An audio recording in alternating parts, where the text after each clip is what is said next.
Hi, welcome back. We will learn about complex sentences in this video. So what exactly is a complex sentence? A lot of students assume that a complex sentence is an overly long and complicated sentence. That is not the case. A complex sentence does not have to be lengthy. It does not have to be complicated either. So what exactly is a complex sentence? A complex sentence is basically any sentence that has one independent clause and one or more dependent clauses. The independent clause is also known as the main or principal clause, and the dependent clause is also known as the subordinate clause.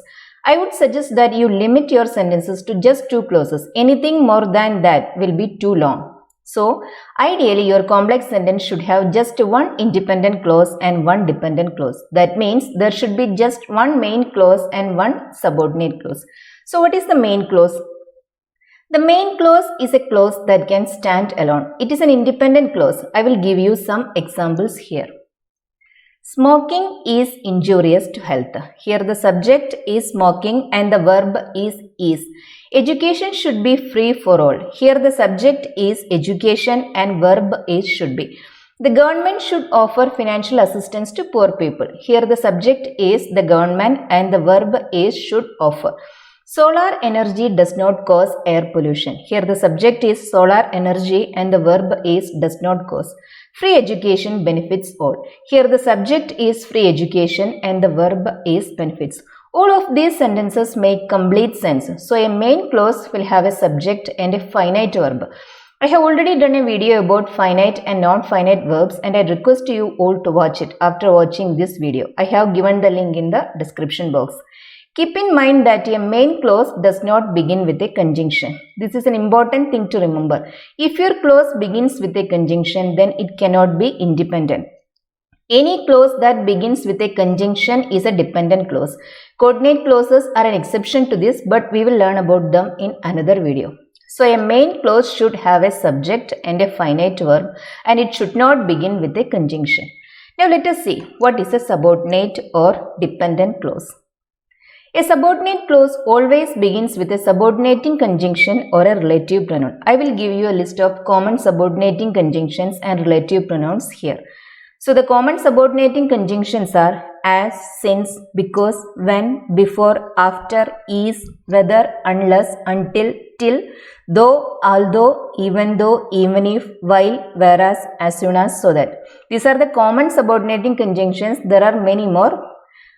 I have given only the common ones here. Now the relative pronouns are who, whom, whose, which, that and were.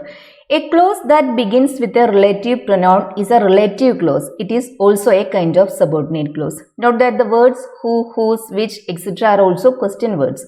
So when a question begins with these words, they are not relative pronouns and those clauses are not relative clauses.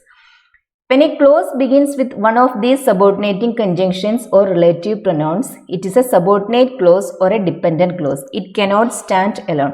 Now here is another point to remember. You always have to connect a subordinate clause to an independent clause. Just like an independent clause has a subject and a finite verb, a subordinate clause also has a subject and a finite verb of its own. In the case of relative clauses, the subject will be the relative pronoun. So, a subordinate clause is any clause that begins with a subordinating conjunction or a relative pronoun. When you connect a main clause and a subordinate clause, you get a complex sentence. Keep in mind that you need just one conjunction or relative pronoun to connect two clauses. The subordinate clause can begin the sentence or it can go after the main clause. Let us see some examples of complex sentences here. If the government caps salaries, it will reduce inequality in the society. Here the subordinate clause is the clause which begins with if.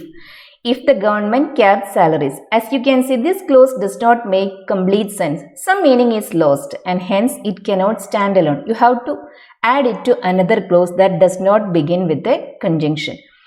Some people argue that teenage years are the happiest time of their life. Here the subordinate clause is the clause which begins with that teenage years are the happiest times of their life. Solar energy is becoming more popular because it is clean and green. Here the subordinate clause begins with because it is clean and green. Now let us consider some more examples with relative pronouns. Industries which pollute must be moved to remote areas. Here the subordinate clause is the relative clause which begins with which pollute.